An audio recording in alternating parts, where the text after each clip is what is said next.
Bonjour à tous et bienvenue sur Mosaïque. À la une aujourd'hui, c'est parti pour les soldes depuis ce matin et jusqu'au 8 août. Cette fois-ci, pas de date avancée pour les départements frontaliers. Les rabais sont de retour partout.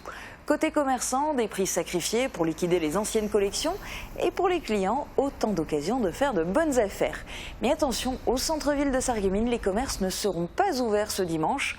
Au lieu du premier dimanche des soldes, les commerçants ont privilégié l'ouverture de leur boutique le dimanche de la Saint-Paul. On en reparle dans un instant après le JT. C'est juste après le tour d'horizon de l'actu en 60 secondes. Pierre, l'autoconstruction bois, c'est ma spécialité. Construction, aménagement, génie bois, une équipe de pros. Une résidence pour seniors à moitié vide au Val-de-Guéblange.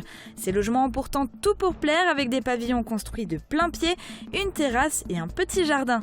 En version 70 m² et 55 m², ils sont proposés à 610 € ou 565 €. Leur équipement est étudié pour faciliter le bien-être des seniors et des personnes à mobilité réduite. Les soldes commencent aujourd'hui. Face à des consommateurs de plus en plus blasés par les promotions à longueur d'année, les commerçants redoublent d'efforts pour attirer les amateurs de bonnes affaires. Ce moment attendu peut redynamiser pour quelques semaines les centres-villes. Diriger 115 gendarmes et servir sans faille. Mohamed Silla est le nouveau commandant de la gendarmerie mobile de Sarreguemines. Le jeune lieutenant s'est fait remarquer pour sa valeur morale, son rayonnement et sa condition physique. Il est fils de parents maliens et devrait commander l'escadron pendant 4 ans. Envie de bouger, de vous amuser et de vous dépasser? Rendez-vous tous les soirs de cette semaine pour pratiquer gratuitement une série d'activités sportives et culturelles. Cette opération intitulée Moselle Jeunesse est proposée aux environs du club de tennis au Sarregueminois âgés de 11 à 17 ans. Une Volkswagen à prix coûtant pour Nicolas Pfeiffer. Le directeur de la concession sarregueminoise a remis un chèque de 600 € à notre champion de tennis en fauteuil. Un coup de pouce financier supplémentaire à ceux effectués précédemment qui permet à Nicolas Pfeiffer d'acquérir ce véhicule adapté à son handicap. Fin des kermesses de l'IME et place aux Olympiades. 350 jeunes de l'Institut médico-éducatif et des écoles de Sarreguemines se sont affrontés dans des jeux demandant dextérité, motricité ou habilité. Le but était de leur proposer quelque chose de festif à l'image du lâcher de ballon qui a clôturé la journée. Il y a 10 ans, jour pour jour, avait lieu le concert de fin d'année du Conservatoire, édition 2007. Replay. Créé le 3 octobre 1957, le conservatoire compte aujourd'hui 550 élèves. Plusieurs d'entre eux ont été couronnés par des premiers prix, faisant quelquefois l'unanimité du jury.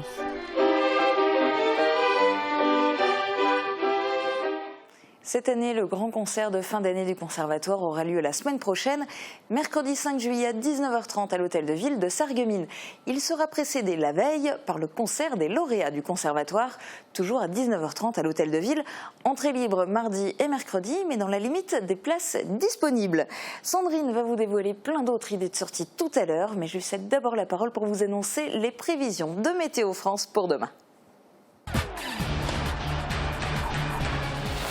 Avec le Crédit Mutuel, partenaire des grands événements sportifs.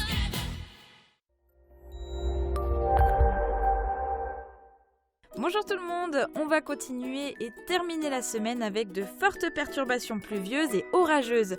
La matinée de demain sera déjà bien couverte mais plutôt calme côté précipitations. Mais dès le début de l'après-midi, les averses seront de plus en plus fortes et souvent accompagnées d'orages. Demain, nous sommes le jeudi 29 juillet, nous fêtons les pierres. Le soleil nous accompagnera de 5h20 à 21h40. Je vous retrouve tout à l'heure pour les sorties, ne bougez pas.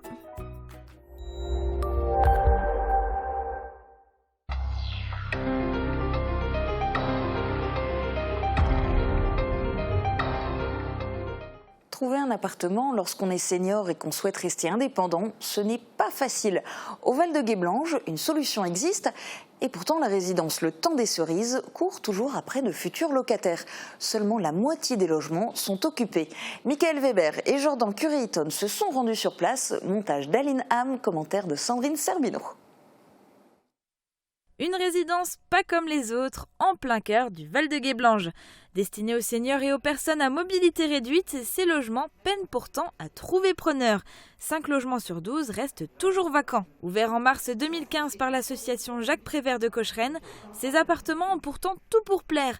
Leur principale qualité, la tranquillité. Chaque logement est équipé d'un jardin et d'une terrasse privée qui n'empêche pas de se retrouver entre voisins. Tout est mis en place pour le confort des habitants, grands espaces, salles de bain adaptées, salles communes et un salon pour se rencontrer. De plus, les appartements sont de plein pied. D'autres services sont également mis à la disposition des locataires. Les commerçants locaux viennent ainsi livrer du pain et de la viande. Mais malgré ces efforts, toujours pas de nouveaux résidents en vue. Pourtant, du côté de la mairie, tout a été mis en place pour attirer de futurs locataires.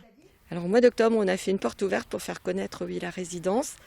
On avait demandé aussi aux gestionnaires de revoir un petit peu ces prix de location parce qu'ils étaient un petit peu élevés.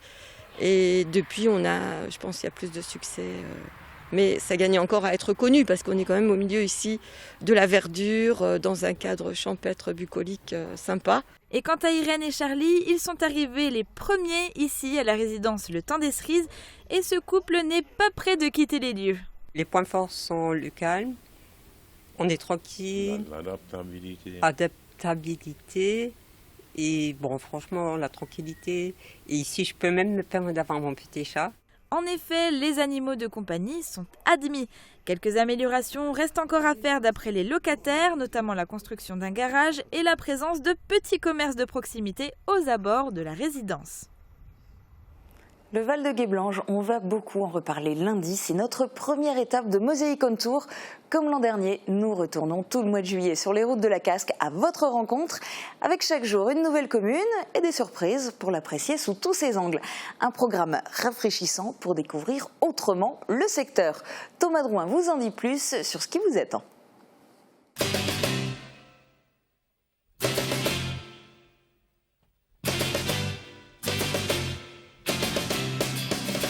La formule avait beaucoup plu l'an dernier, alors Mosaïque remet le couvert pour cet été. Dès la semaine prochaine, votre chaîne locale repart sur les routes de la Casque pour 16 nouvelles étapes de son émission estivale. Voici le retour de Mosaïque on Tour. C'est une caravane qui va déplacer une vingtaine de techniciens, réalisateurs dans 16 communes cette année. Et donc le concept, c'est un mosaïque qu'on a baptisé Mosaïque on Tour. C'est une découverte des communes, on va dire une découverte autrement. Seront de retour les surnoms des villageois, les petites histoires, les cartes postales, mais aussi les jeux et défis. On espère vraiment que le public et les enfants vont s'amuser, c'est un petit peu le principe. En fait, on va changer un petit peu par rapport à l'année dernière. On va faire ça sous forme de 2 groupes qui vont s'affronter pendant l'émission. Et du coup, ce sera 4 jeunes qui vont s'affronter par équipe de 2. Et on a des petites surprises, des petits jeux qui vont être sympas. Mosaïque sera présent ce lundi au Val-de-Guéblange avant de se diriger vers Sarreguemines puis Grosse-Biederstroff. En plus de divertir et d'informer le public, cette émission du mois de juillet sera l'occasion d'aller découvrir des communes nouvellement entrées dans la Casque. Ces communes sont inconnues du grand public, mais sont aussi inconnues du personnel de Mosaïque. Donc pour nous, c'est une double découverte. Et je dois dire que c'est quelque chose d'assez motivant. Toute l'équipe vous attend donc nombreux derrière vos écrans et surtout sur les plateaux d'enregistrement. Car oui, cette année encore, tout sera en public. On sait qu'on sera aussi bien accueillis qu'ici. On a hâte aussi de vous voir venir participer et assister à l'émission. Et voilà, et donc ça sera à partir de lundi. Je vous le disais en début d'émission, les soldes commencent aujourd'hui. Contrairement aux dernières années, le festival de la Saint-Paul ne tombait donc pas le premier week-end de soldes. Sandrine Servino et Thomas Drouin sont allés à la rencontre des commerçants pour savoir si cela a eu un impact sur la fréquentation de leur commerce. Cette année, la Saint-Paul est tombée avant le début des soldes. D'habitude, elle en fait partie. Est-ce que ça a changé quelque chose pour votre commerce ? Alors non, à notre grande surprise, non, ça a été plutôt un très bon week-end. La Saint-Paul attirant beaucoup de monde, la météo étant avec nous, les clientes se sont fait plaisir, elles ont eu envie d'acheter des choses. On pensait que ça allait changer quelque chose et puis en fin de compte, non. Non, nous avons très bien travaillé. La Saint-Paul a ramené beaucoup de monde, on s'est fait connaître et puis au fur et à mesure, les gens arrivent et puis faire quelques soldes, pour nous, ce sera un plaisir. Les clientes qui veulent des soldes viendront le jour des soldes Et sinon, dans l'ensemble, celles qui veulent se faire plaisir, elles viennent acheter toujours avant. On met en avant des promotions, qu'on dise promotion Saint-Paul ou d'autres magasins vont dire des ventes privées ou des affaires, peu importe le terme. Ça revient au même, c'est juste une question pour moi de mots, de législation. Alors moi j'étais très heureux que que les soldes ne fassent plus partie de la Saint-Paul, parce que je pense que la Saint-Paul c'est avant tout la fête de la ville. C'est la fête des cafetiers, des restaurateurs, de l'artisanat, et je pense qu'elle est très très bien s'argumenter. On a la chance d'avoir cette fête-là, et il faut la déconnecter des soldes parce que c'est pas une braderie quelque part. Et je pense que la fête a gagné en qualité, et nous aussi quelque part. Après, on a profité de la Saint-Paul, on a profité de l'afflux de la population, et on a pu divertir les gens différemment que par des soldes ou des promotions, etc. Et maintenant que la Saint-Paul est passée, est-ce que ça va changer quelque chose pour vous, la période de soldes ? Enfin oui, nous on espère, donc il y a eu nos clientes, il y a eu des visiteurs aussi, mais bien sûr que les clientes attendent avec impatience malgré tous les soldes. Nous avions fait une offre pour la Saint-Paul, des prix Saint-Paul, et puis maintenant on va attaquer les soldes, les vrais. Pour ma part, on devrait commencer les soldes au mois d'août parce que on vend et les personnes qui veulent acheter devraient acheter encore au mois de juin avant les soldes et pas attendre qu'on baisse les prix, vous voyez. Quelque part les soldes sont un peu trop tôt en saison. C'est vrai que l'été commence le 21 juin. Et on enchaîne tout de suite avec les soldes. Je trouve que c'est un peu tôt pour les produits, pour la clientèle aussi, et pour les saisons, parce que beaucoup de mes confrères ont déjà pratiquement l'automne en place, ce qui nous fait qu'on est en décalage complet par rapport aux saisons, et ça c'est un peu dommage. Et à propos de l'été, c'était une bonne manière de commencer l'été, malgré une météo pluvieuse. La première édition des Olympiades de l'IME s'est déroulée dans la joie et la bonne humeur. Elle a permis aux enfants et à leurs parents de passer une journée ludique et conviviale. Reportage d'Aline Ham et Guillaume Dumonteil. Excite la traditionnelle kermesse et place aux Olympiades. Toutes les personnes qui le souhaitaient pouvaient se rendre à l'IME du Hemmelsberg pour partager un moment festif avec les élèves. Autre nouveauté, cette année les parents n'étaient pas simplement spectateurs, mais ils étaient aussi acteurs et ils ne se sont pas fait prier. J'ai apprécié les moments partagés avec nos enfants à faire les différents jeux qu'ils avaient mis en place avec les éducateurs et puis de rencontrer nouveau les parents. Chaque année on se retrouve et puis on échange et c'est sympa. Différents jeux étaient proposés. Pêche au canard, chamboule-tout ou encore parcours d'obstacles pour n'en citer que quelques-uns. Pour réussir, les participants devaient utiliser leur capacité à se concentrer, à viser, ainsi que leur agilité. À l'issue des différentes épreuves, des classements étaient établis avec des remises de récompenses. Ça permet aussi aux enfants de décompresser après une année qui peut parfois être très longue. Un peu comme au niveau scolaire, on a aussi cette idée-là de mettre un point final à l'année en toute beauté en quelque sorte. En plus des ateliers jeux, les enfants pouvaient profiter d'un toboggan, se faire maquiller ou obtenir des animaux sacrément gonflés. La pluie a essayé de jouer les troubles fêtes, mais elle n'a pas réussi à entamer l'appétit des gourmands, ni à doucher leur enthousiasme. Illustration avec ce lâcher de ballon joyeusement anticipé. 10, 9, 8, 7, tu parles 6, 5, 4, 3, 2, 1, je m'arrête en 1, 0, 5, allez lâchez, 0, on ne s'est pas lâché encore. Et on va parler maintenant des bouchons. Alors pas du tout les embouteillages que vous détestez sur la route de vos vacances, mais les bouchons que vous donnez, ou en tout cas que vous donnerez tous quand vous aurez vu cette interview. N'est-ce pas Régis Henry? Nous espérons. Bonjour. Bonjour. Vous êtes chargé de la communication pour l'association Les Bouchons de l'Espoir 57. Et donc les bouchons, vous en faites des miracles en quelque sorte. On essaye d'en faire des miracles. Oui. Nous récoltons donc les bouchons plastiques, liège, ainsi que la ferraille, tout ce qui est capsules de bière, capsules de bocaux de sauce tomate, bocaux de confiture, toutes des choses comme ça. Que nous recyclons le plastique d'un côté, le liège d'un autre côté, la ferraille, c'est un ferrailleur de Sarreguemines qui nous la récupère, qui nous a mis une benne à disposition, qui nous la récupère, qui nous la vide, qui nous donne le montant de cette benne. Le plastique part en Belgique, c'est une société qui s'appelle Eriplast qui nous traite en Belgique. En fonction du volume, le prix n'est pas le même selon les chargements. Et le liège part dans les Landes avant de finir au Portugal en chaussures, en table à découper, en tableaux, en choses comme ça, quoi. Alors avant de pouvoir revendre ces bouchons, une fois que vous les avez triés, tous ces types de bouchons, de couvercles, de capsules, etc., il faut commencer par les récolter. Vous les récoltez où ? Alors, nous les récoltons dans différents points de collecte qui sont mis dans tout au niveau de la casque. Donc, il y en a bon nombre. Si je vais vous les citer, on n'aurait pas assez de temps. Les mairies, la médiathèque, le château de la communauté d'Aglo pour les plus importants. Le Corat de Sarreguemines, le record de Grosse Biederstroff, tous ces gens-là ont des conteneurs à l'entrée dans les mairies, dans tout ça, dans les écoles, voilà, comme vous dites, dans les périscolaires, toutes ces choses-là. Plus, on a le local qui est à Roulin, donc le local qui est en haut d'Ambulance Leubel, au-dessus de la déchetterie, où les gens peuvent venir déposer des sacs. Ils ont des sacs, ils peuvent venir les déposer. Nous les trierons ensuite. Alors du coup, vous faites ça depuis fin 2014. C'est ça. Ça vous a permis, on va dire en 2 ans, parce que je suppose que vous n'avez pas encore les chiffres actualisés au mois près, mais en 2 ans, fin 2014, fin 2016, vous avez récolté quelle dose de bouchons? Vous comptez ça en quoi? En kilos, en tonnes, en chargement? Tonnes, donc on est aujourd'hui, tout bouchon confondu, liège, ferraille et plastique, à 35 tonnes sur 2 ans. Et là, nous avons prochainement, le 7 juillet, un nouveau chargement qui va faire à peu près encore 8-9 tonnes, plus la ferraille qui part régulièrement.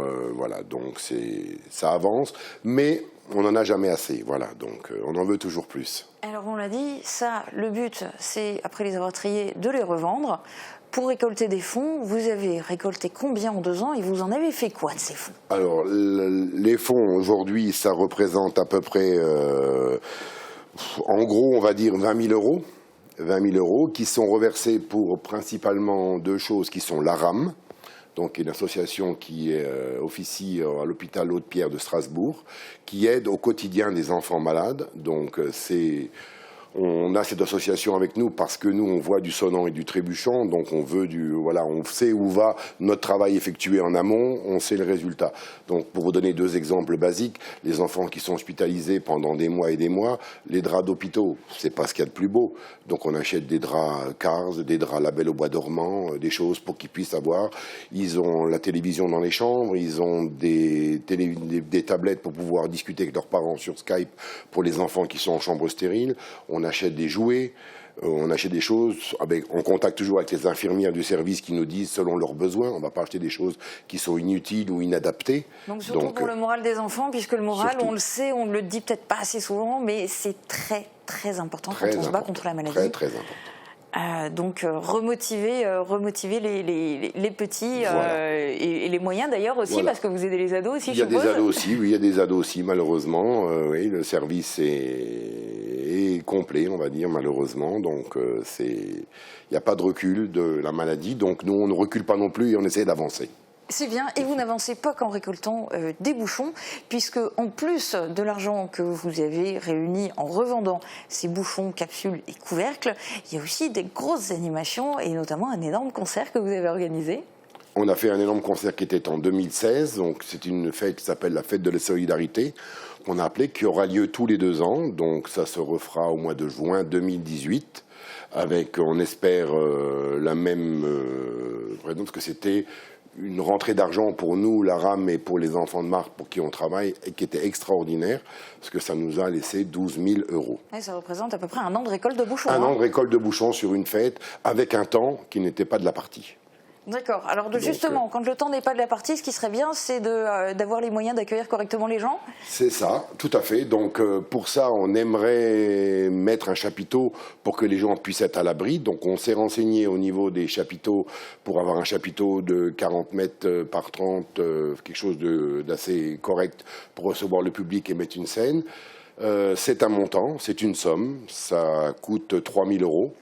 Ça coûte 3 000 euros. Pour la journée. Pour la journée, montage, démontage, éclairage. Alors tout. vous l'avez pas dit clairement, mais on l'a bien compris. C'est à vous qu'on fait appel, à vous tous téléspectateurs, pour faire des dons. Alors bien sûr, il y a ceux qui peuvent faire un petit geste pour donner financièrement, par exemple pour la location du chapiteau. Et il y a surtout tout un chacun. Ça ne coûte rien, ça prend un tout petit peu de temps. C'est juste avoir le réflexe, ces bouchons, ces capsules, ces couvercles, de les mettre de côté et de les apporter dans les points de collecte. Je pense que le message est passé. On vous souhaite en tout cas une bonne continuation.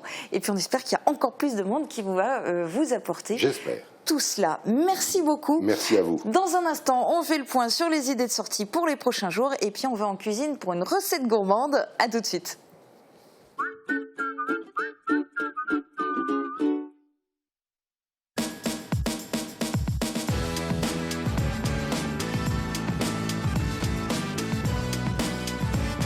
Pour une rentrée réussie, Calipage vous facilite la vie. C'est le top du choix en papeterie, sacs et accessoires. C'est le top des marques, disponibles et de qualité. Calipage, votre atout rentrée à côté du Grand Frais.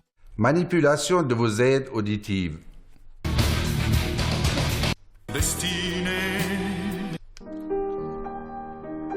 C'est dingue toute la technologie qu'il y a dans ces petits appareils.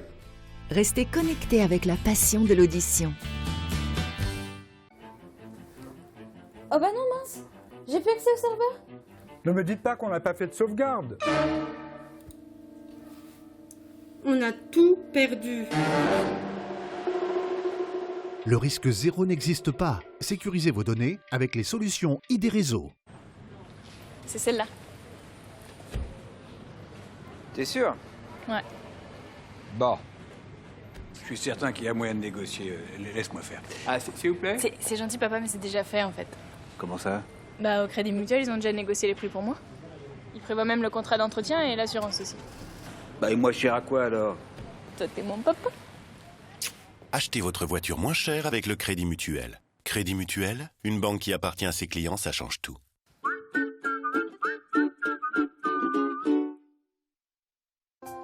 Transport, matériel médical, aide à domicile. AVS Santé, notre métier, vous accompagner. Bonjour à tous et bienvenue à Mosaïque on Tour est de retour dès lundi. Vivez un mois de découverte à travers 16 communes de la communauté d'agglomération. 30 minutes de divertissement quotidien avec des jeux, des cadeaux et de la bonne humeur. Suivez la caravane de Mosaïque pendant tout le mois de juillet. Votre été, c'est avec Mosaïque.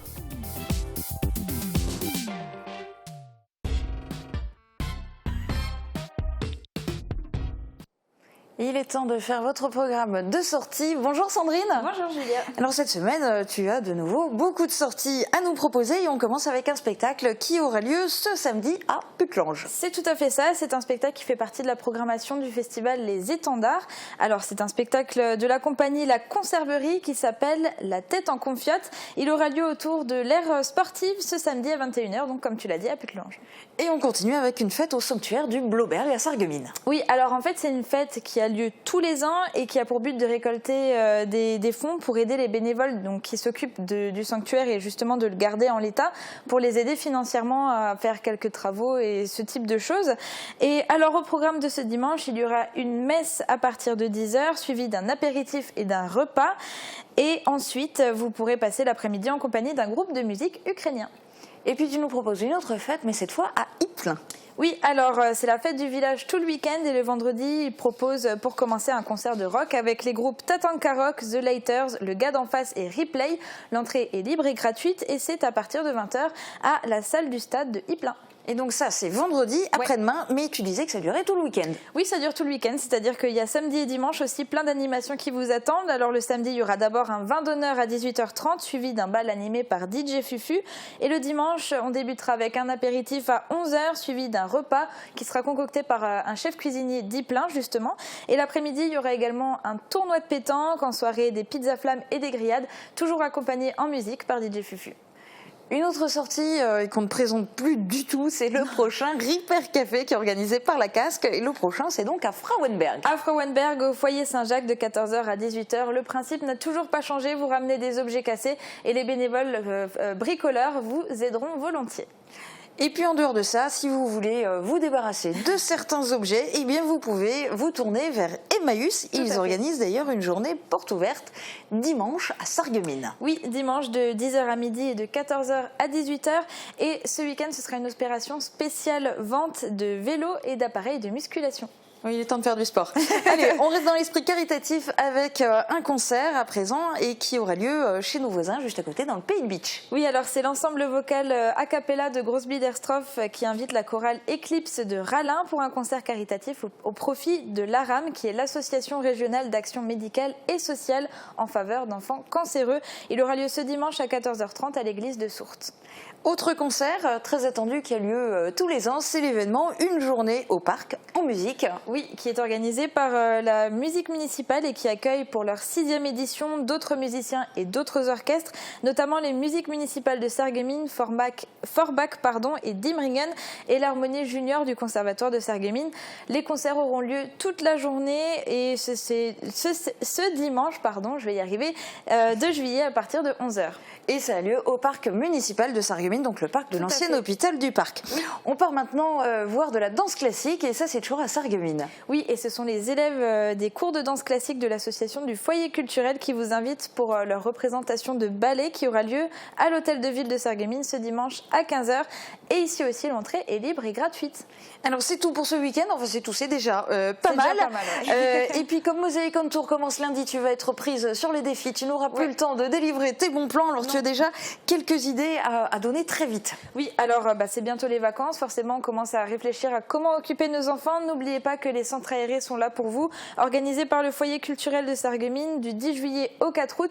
Les inscriptions sont déjà ouvertes, alors dépêchez-vous, n'hésitez pas. Et il y aura aussi des stages de capoeira et de rock qui sont organisés par l'association Artopie à Meisenthal. Allez vous renseigner, toutes les informations sont sur le site internet. Et puis quelques mots aussi, la fête nationale, c'est très bientôt, on peut déjà donner deux idées. Oui, le 8 juillet à Woustviller et le 13 juillet au soir à Sarreguemines. Puisqu'il les fête en avance. Oui. Merci beaucoup Sandrine. Avec plaisir. Et puis en forme pour le Mosaïque on Tour à partir de lundi. On continue cette émission côté cuisine pour le dessert de la semaine, direction Houndelin. Voici la recette d'un gâteau au yaourt et à la rhubarbe avec de la farine de la ferme La Charmille. Au Club Bouygues de Sarreguemines, Forbach et Saint-Avold, vous profitez du plus grand réseau 4G de France, de la puissance de la fibre et d'un large choix de téléphones portables.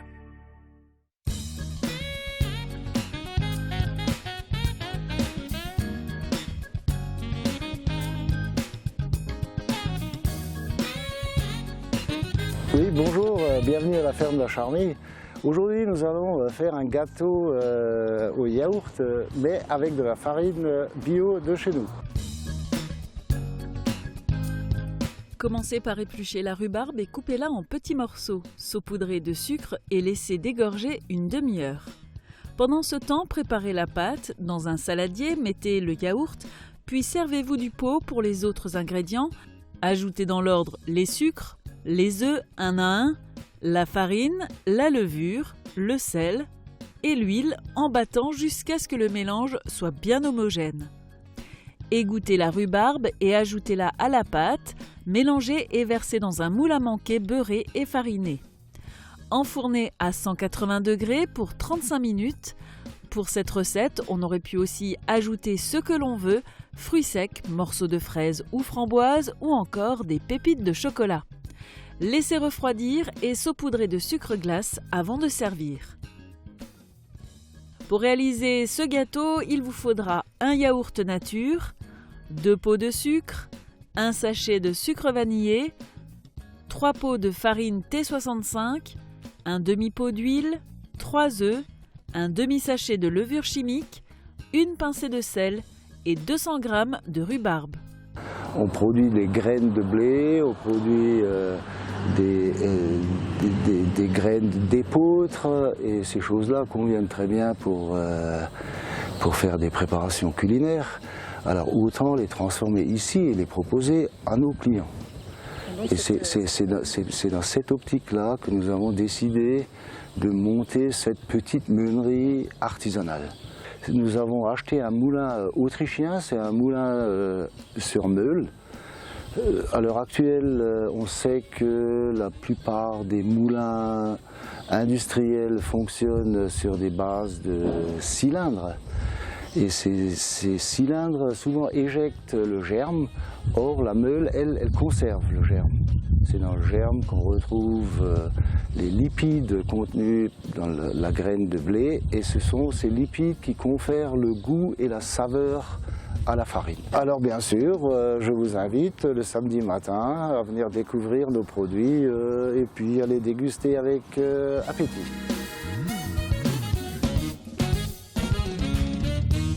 N'hésitez pas à revoir toutes les recettes sur notre site internet www.mosaïque.tv. C'était la dernière de la saison puisque la semaine prochaine, on attaque notre Mosaïque on Tour à travers la Casque. Demain, vous avez rendez-vous dès midi avec Jean Birkel. Quant à moi, je vous retrouve lundi au Val de Guéblange. Très bonne journée à tous, à lundi.